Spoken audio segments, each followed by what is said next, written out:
ಶಿವಮೊಗ್ಗದಲ್ಲಿ ಖತರ್ನಾಕ್ cyber crime ಆರೋಪಿಯನ್ನ ಬಂಧಿಸಲಾಗಿದೆ. 55 ಕೋಟಿಗೂ ಅಧಿಕ ವಂಚನೆ ಮಾಡಿದ್ದ ಆಸಾಮಿಯನ್ನ ಶಿವಮೊಗ್ಗ ಪೊಲೀಸರು ಬಂಧಿಸಿದ್ದಾರೆ. ಶರತ್ ಎಂಬ ಆರೋಪಿಯ ಹೆಡೆಮುರಿ ಕಟ್ಟಿದೆ ಶಿವಮೊಗ್ಗ ಖಾಕಿ. ದೇಶಾದ್ಯಂತ ಕೋಟಿ ಕೋಟಿ ಹಣ ವಂಚನೆ ಮಾಡಿದಂತಹ ಆರೋಪಿಯನ್ನ ಶಿವಮೊಗ್ಗ ಪೊಲೀಸರು ಬಂಧಿಸಿದ್ದಾರೆ. ವಂಚನೆಗೆ ಈತ ಬಳಸಿದ್ದ 19 ಖಾತೆಗಳು ದಾಖಲಾಗಿವೆ. ಮನೆಯಲ್ಲಿ ಸಿಕ್ಕಿದೆ 18 ಪಾಸ್ಬುಕ್, 7 ಚೆಕ್ಬುಕ್ಗಳು. ಇದೇ ವೇಳೆ 25 ಎಟಿಎಂ ಕಾರ್ಡ್, 2 ಮೊಬೈಲ್ಗಳು ಕೂಡ ಪತ್ತೆಯಾಗಿವೆ. ಈತ ಹೊಂದಿದ್ದ ಖಾತೆಗಳ ಮೇಲೆ ದೇಶದಾದ್ಯಂತ ಒಟ್ಟಾರೆ 96 ಪ್ರಕರಣಗಳು ದಾಖಲಾಗಿವೆ. ಈ ಕುರಿತು ಶಿವಮೊಗ್ಗ ಎಸ್ಪಿ ಕೊಟ್ಟಿದ್ದಾರೆ ಶಾಕಿಂಗ್ ಹೇಳಿಕೆ.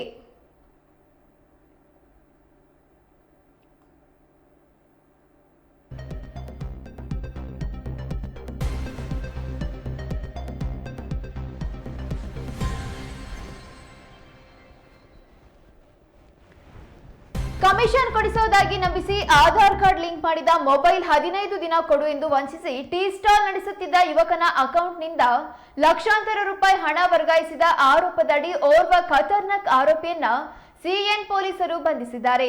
ಶಿವಮೊಗ್ಗ ವಿನೋಬ್ ನಗರದ ಇಂಡಿಯನ್ ಓವರ್ಸೀಸ್ ಬ್ಯಾಂಕ್ ಬ್ರಾಂಚ್ನಲ್ಲಿ ಗಣೇಶ್ ಟೀ ಶಾಪ್ ಹೆಸರಿನಲ್ಲಿ ಗೋಪಾಳದ ಅಮಿತ್ ಎನ್ನುವವರು ಖಾತೆಯನ್ನ ಓಪನ್ ಮಾಡಿಕೊಂಡು ಬಳಸ್ತಾ ಇದ್ರು.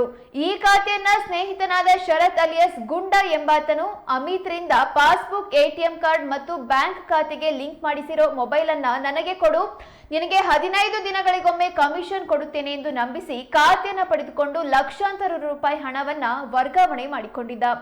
ಈ ಆರೋಪದ ಅಡಿಯಲ್ಲಿ ಸಿಎನ್ ಪೊಲೀಸ್ ಠಾಣೆಯಲ್ಲಿ ದೂರು ದಾಖಲಾಗಿತ್ತು. ದೂರಿನ ಮೇರೆಗೆ ಆರೋಪಿಗಳ ಬೆನ್ನು ಬಿದ್ದಿದ್ದ ಪೊಲೀಸರು ಪ್ರಕರಣದ ಆರೋಪಿ ಶರತ್ ಬಿನ್ ಕೃಷ್ಣರೆಡ್ಡಿ ಈತನನ್ನ ದಸ್ತಗಿರಿ ಮಾಡಿ ವಿಚಾರಣೆ ಮಾಡಲಾಗಿದೆ. ಸದ್ಯ ಆರೋಪಿತನ ಬಳಿ ವಿವಿಧ ಹೆಸರಿನಲ್ಲಿರುವ ವಿವಿಧ ಬ್ಯಾಂಕ್ಗಳಲ್ಲಿ ಪತ್ತೆ ಹಚ್ಚಲಾದ 19 ಖಾತೆ ಮೇಲೆ ದೇಶದಾದ್ಯಂತ ಒಟ್ಟು 96ಕ್ಕೂ ಹೆಚ್ಚು ಪ್ರಕರಣಗಳಿದ್ದು, ಅವುಗಳಲ್ಲಿ ಸುಮಾರು 55 ಕೋಟಿಯ 43 ಲಕ್ಷದ 56,248 ರೂಪಾಯಿಗೂ ಹೆಚ್ಚು ವಂಚಿಸಿರುವುದಾಗಿ ತಿಳಿದು ಬಂದಿದೆ. ಅಲ್ಲದೆ ಆರೋಪಿಯು ಸ್ವಾಧೀನ ಹೊಂದಿದ 19 ಬ್ಯಾಂಕ್ ಖಾತೆಗಳಲ್ಲಿ ಒಟ್ಟು 11 ಕೋಟಿಯ 48 ಲಕ್ಷದ 42,898 ರೂಪಾಯಿಗೂ ಹೆಚ್ಚು ಹಣ ವರ್ಗಾವಣೆಯಾಗಿರುವುದು ಕಂಡು ಬಂದಿರುತ್ತದೆ. ಮನೆ ಶೋಧನೆಯನ್ನ ಪೊಲೀಸರು ನಡೆಸಿದಾಗ 18 passbook, 7 cheque book, 25 ATM, 2 QR code scanner, 2 ಮೊಬೈಲ್ಗಳು ಪತ್ತೆಯಾಗಿವೆ.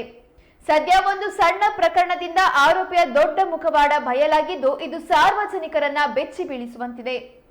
Shivamogga cyber crime police station ಅಲ್ಲಿ ಒಂದು ಆನ್ಲೈನ್ ಫ್ರಾಡ್ ರಿಲೇಟೆಡ್ ಕೇಸನ್ನು ನಾವು 6ನೇ ತಾರೀಕು ದಾಖಲ ಮಾಡ್ಕೊಂಡಿದ್ವಿ. ಈ ಒಂದು ಕೇಸಲ್ಲಿ ಒಬ್ಬ ವ್ಯಕ್ತಿಯ ಅಕೌಂಟನ್ನು ಅವನಿಗೆ ಗೊತ್ತಿಲ್ಲದಲೇ ಅದನ್ನು ಯೂಸ್ ಮಾಡಿ ಆ ಅಕೌಂಟಿನಲ್ಲಿ ಟ್ರಾನ್ಸಾಕ್ಷನ್ಸನ್ನು ಮಾಡ್ತಿರೋದನ್ನ ಈ ವ್ಯಕ್ತಿ ಅಬ್ಸರ್ವ್ ಮಾಡಿದ್ದಾನೆ. ಈ ಅಬ್ಸರ್ವ್ ಮಾಡಿದ್ದನ್ನು ನೋಡಿ ತಕ್ಷಣ ನಮ್ಮ ಹತ್ರ ಬಂದು ಅವನು ಒಂದು ಕಂಪ್ಲೇಂಟನ್ನು ನಮ್ಮ ಮುಂದೆ ಮಾಡಿದ್ದಾನೆ. ಇದನ್ನು ನಾವು ಒಂದು ಇನ್ವೆಸ್ಟಿಗೇಷನ್ ಮಾಡಿಕೊಂಡು ಹೋದಾಗ ಒಂದು 4-5 ಲೇಯರ್ ಆದಮೇಲೆ ನಾವು ಟೋಟಲ್ ಅರೌಂಡ್ 11 ಲೇಯರ್ ತನಕ ಹೋಗಬೇಕಾಯಿತು. ನಾವು 11 ಲೇಯರ್ಗೆ ಹೋದಾಗ ನಮಗೆ ಒಬ್ಬ ಶರತ್ ಅನ್ನೋ ವ್ಯಕ್ತಿ ನಮಗೆ ಸಿಕ್ಬೀಳ್ತಾನೆ. ಅವನು ಈ ಶರತ್ ಅನ್ನೋನು ಮೂಲತಃ ಇಲ್ಲಿ ಅವನು ಡ್ರೈವರ್ ಕೆಲಸ ಮಾಡ್ಕೊಂಡು ಒಂದು SSLC ಓದ್ಕೊಂಡಿರ್ತಾನೆ. ಈ ಶರತ್ತು ಒಂದು ಮ್ಯೂಲ್ ಅಕೌಂಟ್ ಸ್ಕ್ಯಾಮನ್ನು ಅವನು ಪ್ಲ್ಯಾನ್ ಮಾಡ್ಕೊಂಡಿರ್ತಾನೆ. ಇವನು ಮತ್ತೊಬ್ಬನಿಗೆ ಕೆಲಸ ಮಾಡ್ತಾ ಇದ್ದಾನೆ ಅಂತ ನಮ್ಮ ಇನ್ವೆಸ್ಟಿಗೇಷನಲ್ಲಿ ಇವಾಗ ಜಸ್ಟ್ ಗೊತ್ತಾಗಿದೆ. ಹೌದು, ಒಂದು ಪ್ಯಾನ್ ಇಂಡಿಯಾ ನೆಟ್ವರ್ಕ್ ಇರೋದು ಇವಾಗ ಪ್ರೂವ್ ಆಗಿದೆ.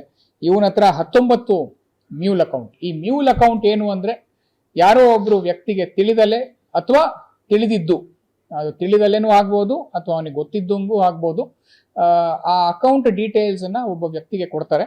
ಆ ವ್ಯಕ್ತಿ ಆ ಅಕೌಂಟ್ ಡೀಟೇಲ್ಸ್ ಅಲ್ಲೇನೆ ಎಲ್ಲ ಟ್ರಾನ್ಸಾಕ್ಷನ್ ಅನ್ನ ಮಾಡಿ ಅವನಿಗೆ ತಿಂಗಳ ಒಂದು ಕಮಿಷನ್ ಆಗಿ ಅವನು ನೀಡ್ತಾನೆ.